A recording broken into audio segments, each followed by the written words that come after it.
Your patient presents with fluctuating double vision and a drooping eyelid that miraculously improves after a few minutes of rest with an ice pack. Is it a transient ischemic attack, Horner syndrome, or a classic sign of a disease that could quietly progress to respiratory failure? Diagnosing myasthenia gravis and knowing exactly what to rule out, such as Lambert-Eaton syndrome, congenital myasthenic syndromes, or drug or toxin-induced weakness, is one of the most critical skills on the wards. Today, we will master that differential. Welcome to Harrison Simplified. When we talk about the diagnosis of myasthenia gravis, or MG, our suspicion is fundamentally clinical. We are looking to identify weakness and fatigability in a characteristic distribution, such as the proximal limbs, the neck extensors, or in a generalized pattern.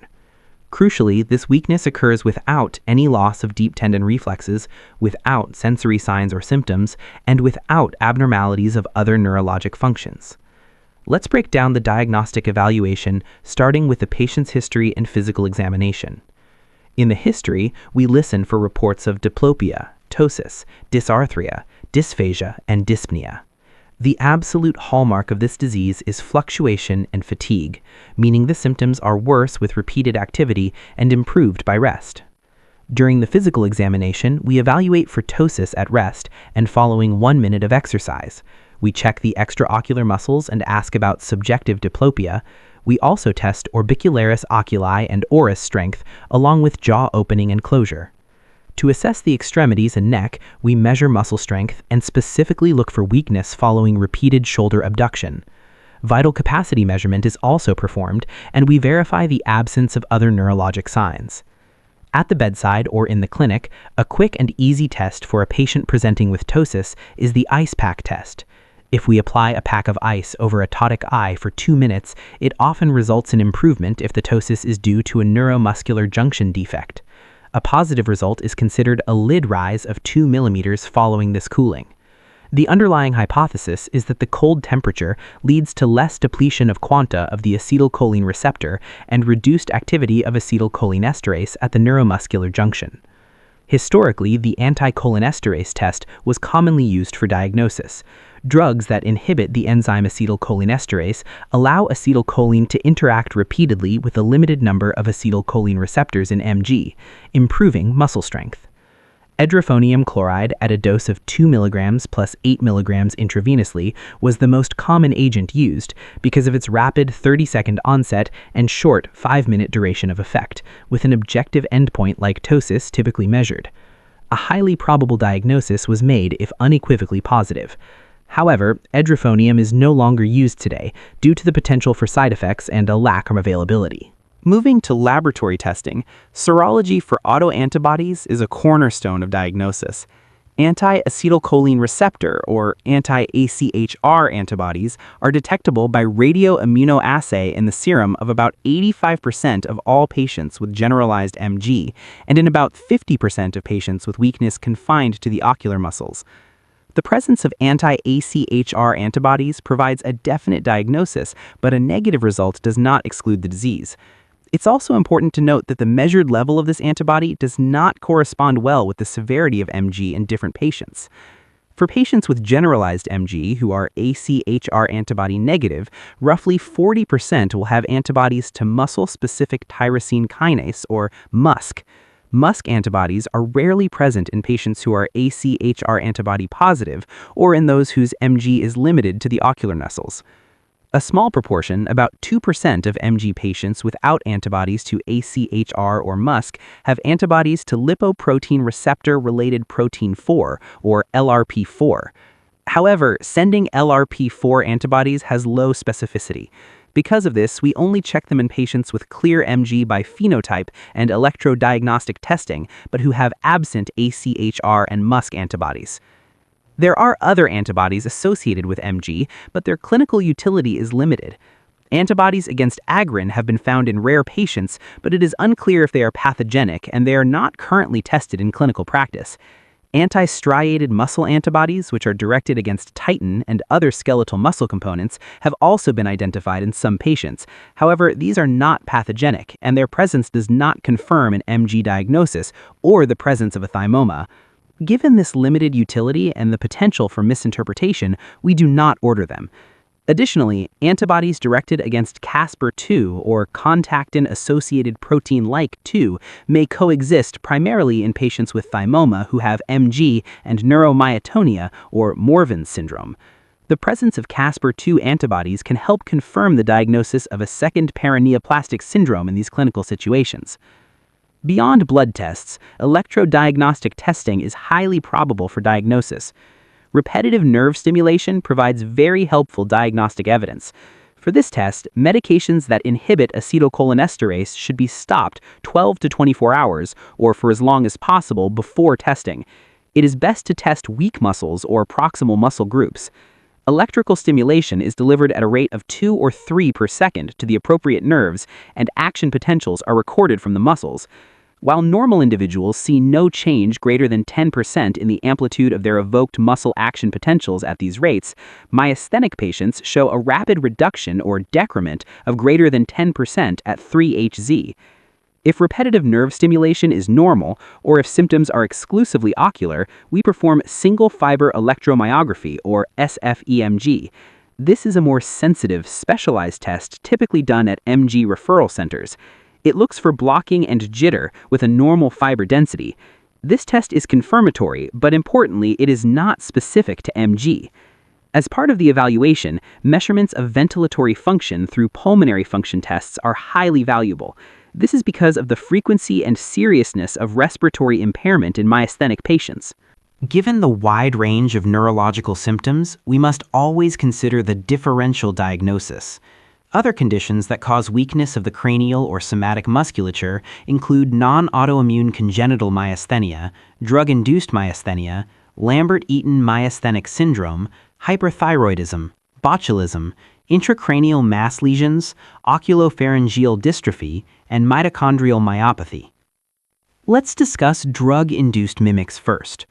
Treatment with immune checkpoint inhibitors, or ICIs, for cancer may result in autoimmune MG. Symptoms typically begin after the first or second cycle of treatment, presenting with ptosis, diplopia, bulbar, neck, extremity weakness, and respiratory weakness. Notably, myositis and myocarditis are often found in combination with MG as a complication of ICIs.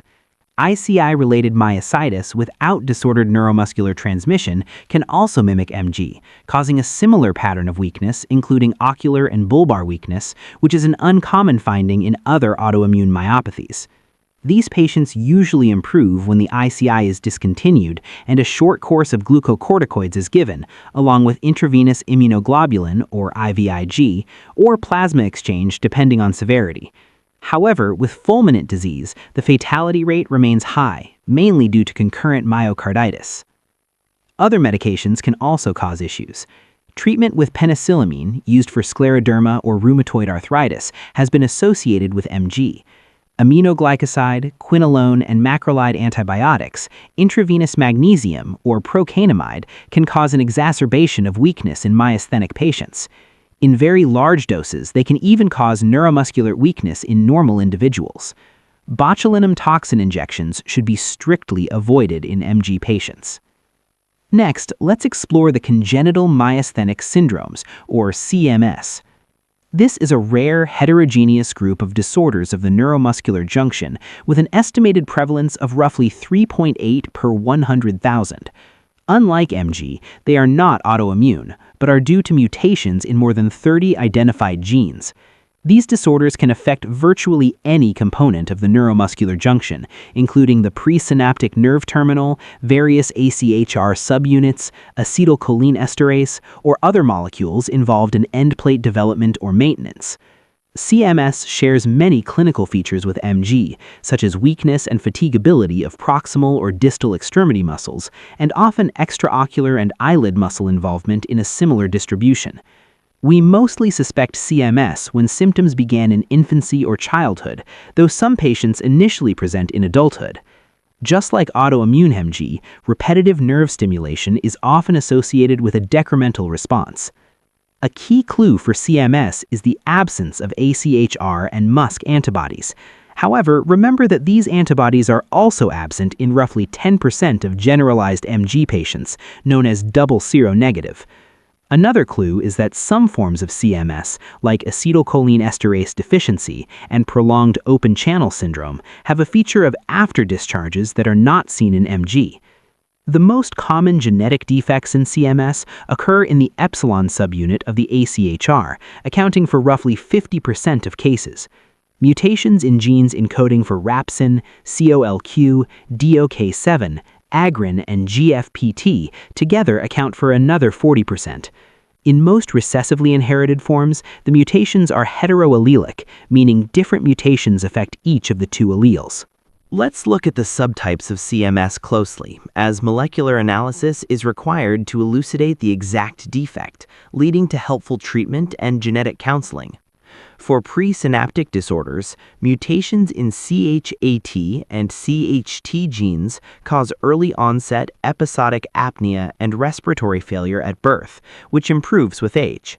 These show a decremental response to repetitive nerve stimulation and improve with acetylcholinesterase inhibitors and 3,4-diaminopyridine or 3,4-DAP.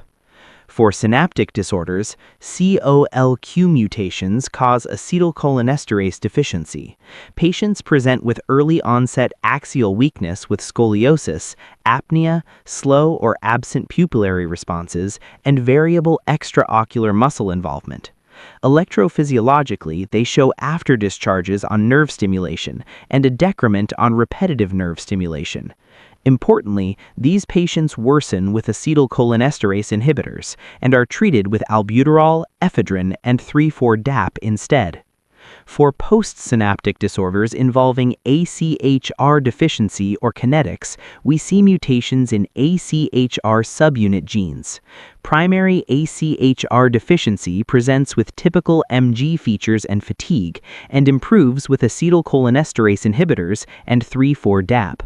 The fast channel syndrome presents with ptosis, weakness, and extraocular muscle involvement, improving with acetylcholinesterase inhibitors but requiring caution with 3,4-DAP. Conversely, the slow channel syndrome presents with weak forearm extensors and neck and respiratory weakness, featuring after discharges on nerve stimulation. These patients worsen with acetylcholinesterase inhibitors, and fluoxetine and quinidine can be useful treatments. For postsynaptic disorders involving abnormal clustering or function of AChR, DOK7 mutations cause limb girdle weakness with ptosis, but no extraocular muscle involvement. They have a variable response, may worsen with acetylcholinesterase inhibitors, and are treated with albuterol or ephedrine. Rapsin mutations can resemble MG, but also present with early hypotonia and arthrogryposis, treating with albuterol. Agrin mutations cause limb girdle or distal weakness and apnea, may worsen with acetylcholinesterase inhibitors, and treat with albuterol. MuSK mutations cause congenital or childhood ptosis, extraocular, and progressive limb girdle weakness. They have a variable response to acetylcholinesterase inhibitors and 3,4-DAP, but a positive response to albuterol. Lastly, LRP4 mutations cause hypotonia, mild ptosis, and ventilatory failure, and these patients worsen with acetylcholinesterase inhibitors. All of these subtypes show a decremental response to repetitive nerve stimulation. Other postsynaptic disorders include limb girdle CMS with tubular aggregates caused by GFPT1, DPAGT1, ALG2, and ALG14 mutations. This typically presents without ptosis or extraocular muscle weakness and treats with albuterol or ephedrine. Plectin mutations can resemble MG, but also present with early hypotonia and arthrogryposis, treating with albuterol. Ephedrine and 3,4-DAP may be of benefit in some forms of CMS. Now, let's contrast MG with Lambert-Eaton Myasthenic Syndrome, or LEMS. LEMS is a presynaptic disorder of the neuromuscular junction causing skeletal muscle weakness. However, the pattern of involvement differs greatly from MG. The proximal muscles of the lower limbs are most commonly affected. While cranial and bulbar weakness like ptosis, diplopia, dysarthria, and dysphagia may occur, they are not typically the presenting or prominent symptoms. Furthermore, LEMS patients often have depressed or absent reflexes and experience autonomic symptoms such as dry mouth, orthostasis, and impotence, which helps distinguish it from MG. Electrophysiologically, nerve stimulation in LEMS produces an initial low-amplitude compound muscle action potential. At low rates of repetitive stimulation, between 2 and 3 Hz, it shows a decremental response, as seen in MG. However, at high rates of 20 to 50 Hz, or following brief exercise, incremental responses occur. LEMS is caused by autoantibodies directed against P-Q-type calcium channels at the presynaptic motor nerve terminals, which are detected in about 85% of LEMS patients. These antibodies impair the release of acetylcholine. In young adults, particularly women, LEMS is less commonly associated with underlying cancer, but in older adults it is associated with malignancy, most commonly small cell lung cancer, or SCLC. Virtually all of these older patients have P/Q-type calcium channel autoantibodies, as the tumor cells may express calcium channels that stimulate the autoimmune response. Initial management of LEMS requires a comprehensive evaluation for malignancy and reassessment if the initial evaluation is negative.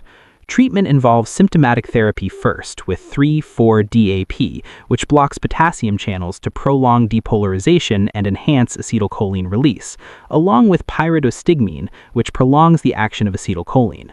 If symptoms are severe, life-threatening, or if symptomatic therapy is insufficient, immunomodulatory therapy including IVIG or plasma exchange can be used. Botulism is another condition that can mimic MG. It is due to potent bacterial toxins produced by 8 different strains of Clostridium botulinum. These toxins enzymatically cleave specific proteins essential for the release of acetylcholine from the motor nerve terminal. Most commonly, it's caused by ingesting improperly prepared food containing the toxin. Rarely, ubiquitous spores may germinate in wounds, or in infants, the spores may germinate in the gastrointestinal tract and release toxin. Patients present with myasthenia-like bulbar weakness, such as diplopia, dysarthria, and dysphagia, and they lack sensory symptoms and signs. The weakness may generalize to the limbs and result in respiratory failure. Mentation remains normal, and reflexes are present early, but may be diminished as the disease progresses. Autonomic findings are present, including paralytic ileus, constipation, urinary retention, dilated or poorly reactive pupils, and dry mouth. Definitive diagnosis requires the demonstration of toxin in serum by bioassay, though results take a relatively long time and may be negative. Nerve stimulation studies reveal reduced compound muscle action potential amplitudes that increase following high-frequency repetitive stimulation. Treatment includes ventilatory support and aggressive inpatient supportive care, like nutrition and deep vein thrombosis prophylaxis. Antitoxin should be given as early as possible, obtained through the Centers for Disease Control and Prevention. For laboratory workers or highly exposed individuals, a preventative vaccine is available. Other conditions to rule out include hyperthyroidism. Abnormalities like hyper or hypothyroidism may increase myasthenic weakness and can be readily diagnosed or excluded by tests of thyroid function. Diplopia, resembling MG, may also occasionally be due to an intracranial mass lesion that compresses nerves to the extraocular muscles, such as a sphenoid ridge meningioma. To evaluate this, a CT or MRI of the head and orbits is used. Finally, progressive external ophthalmopathy, a rare condition causing symmetric ptosis and extraocular weakness accompanied by proximal limb weakness, is mostly caused by mitochondrial disorders like Kearns-Sayre syndrome, detectable by genetic testing or muscle biopsy. Lastly, as part of our evaluation, we must search for associated conditions. Myasthenic patients have an increased incidence of several associated disorders. For example, thymic abnormalities occur in roughly 75% of AChR antibody-positive patients. Neoplastic change, or thymoma, may produce enlargement of the thymus. A thymic shadow on a CT scan may normally be present through young adulthood, but enlargement of the thymus in a patient over age 40 is highly suspicious for a thymoma. Because approximately 10 to 15% of patients with MG have a thymoma, a chest CT or MRI is performed at diagnosis to evaluate this possibility. Hyperthyroidism occurs in 3 to 8% of patients, so thyroid function tests should be obtained in all patients with suspected MG. We also check for other autoimmune disorders that can coexist with MG, most commonly systemic lupus erythematosus and rheumatoid arthritis, by testing for anti-nuclear antibodies and rheumatoid factor.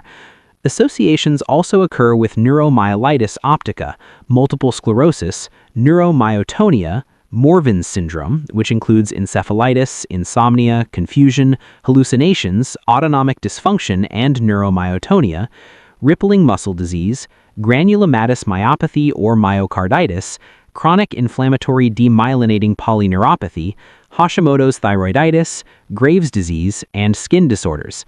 We must also consider a family history of autoimmune disorders. Furthermore, an infection of any kind can exacerbate typical MG and should be sought carefully in patients with relapses. Because the glucocorticoids and other immunotherapies used in MG treatment have side effects, a thorough medical investigation is required to find disorders that may interfere with therapy. We specifically test for evidence of chronic or latent infections like tuberculosis or hepatitis, and run tests like a fasting blood glucose and hemoglobin A1C for diabetes, and bone densitometry for osteoporosis. We also evaluate for hypertension, renal disease, asthma, obesity, peptic ulcer, gastrointestinal bleeding, and glaucoma. And that's our comprehensive dive into the diagnosis and evaluation of myasthenia gravis. If you found this video valuable, please take a moment to hit the like button and subscribe for more high-yield content. Thanks for being part of our community, and we'll see you in the next video.